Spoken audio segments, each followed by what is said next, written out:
नमस्कार दोस्तों, मैं अमरिंदर।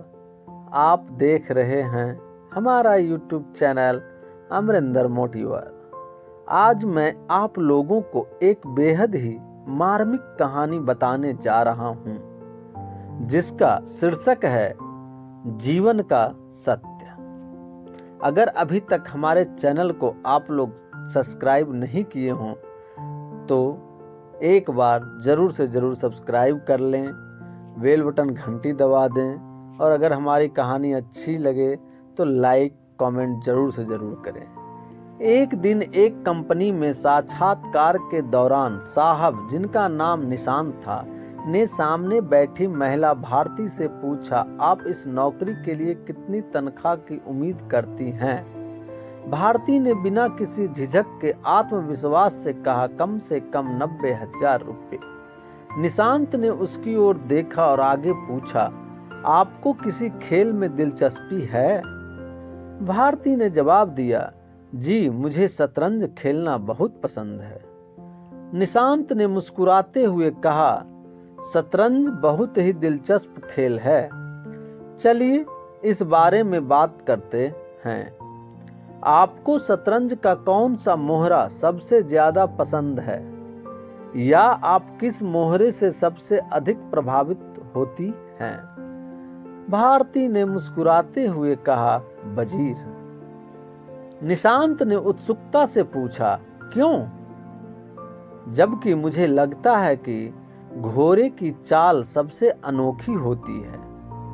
भारती ने गंभीरता से जवाब दिया, वास्तव में घोड़े की चाल दिलचस्प होती है, लेकिन वजीर में वो सभी गुण होते हैं जो बाकी मोहरों में अलग अलग रूप से पाए जाते हैं। वह कभी मोहरे की तरह एक कदम बढ़ाकर राजा को बचाता है तो कभी तिरछा चलकर हैरान करता है और कभी ढाल बनकर राजा की रक्षा करता है। निशांत ने उसकी समझ से प्रभावित होते हुए पूछा, बहुत दिलचस्प, लेकिन राजा के बारे में आपकी क्या राय है?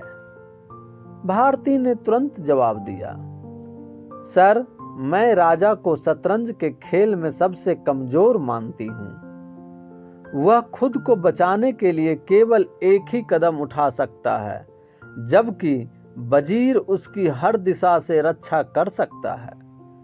निशांत भारती के जवाब से प्रभावित हुआ और बोला, बहुत शानदार, बेहतरीन जवाब। अब ये बताइए कि आप खुद को इनमें से किस मोहरे की तरह मानती हैं? भारती ने बिना किसी देर के जवाब दिया, राजा। निशांत थोड़ी हैरानी में पड़ गया और बोला, लेकिन आपने तो राजा को कमजोर और सीमित बताया है, जो हमेशा वजीर की मदद का इंतजार करता है। फिर आप क्यों खुद को राजा मानती हैं?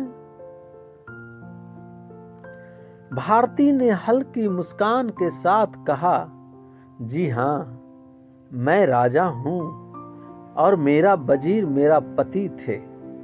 वह हमेशा मेरी रक्षा, मुझसे बढ़कर प्यार करते थे, हर मुश्किल में मेरा साथ देते थे, लेकिन अब वह मुझे पूरी तरह से छोड़ चुके हैं।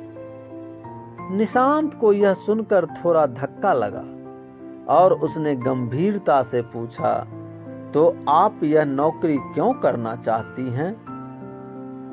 भारती की आवाज भर्राई, उसकी आंखें नम हो गई। उसने गहरी सांस लेते हुए कहा, क्योंकि मेरा वजीर अब इस दुनिया में नहीं रहा। अब मुझे खुद वजीर बनकर अपने बच्चों और अपने जीवन की जिम्मेदारी उठानी है।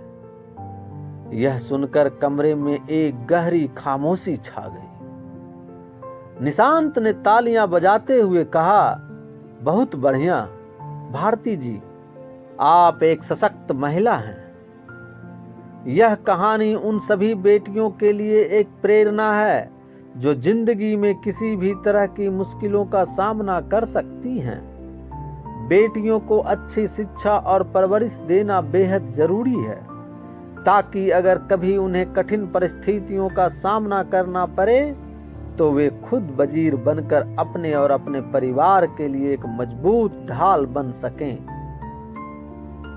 किसी विद्वान ने बहुत खूब कहा है, एक बेहतरीन पत्नी वह होती है जो अपने पति की मौजूदगी में एक आदर्श औरत हो और पति की गैर मौजूदगी में वह मर्द की तरह परिवार का बोझ उठा सके। सीख, यह कहानी हमें यह सिखाती है कि जीवन में परिस्थितियां चाहे जैसी भी हो, अगर आत्मविश्वास और समझदारी हो तो कोई भी मुश्किल हालात को पार किया जा सकता है। बहुत बहुत धन्यवाद। अगर हमारी कहानी आप लोगों को पसंद आई हो तो हमारे चैनल को ज़रूर से ज़रूर सब्सक्राइब कर लें और बेल बटन घंटी ज़रूर से ज़रूर दबा दें। फिर से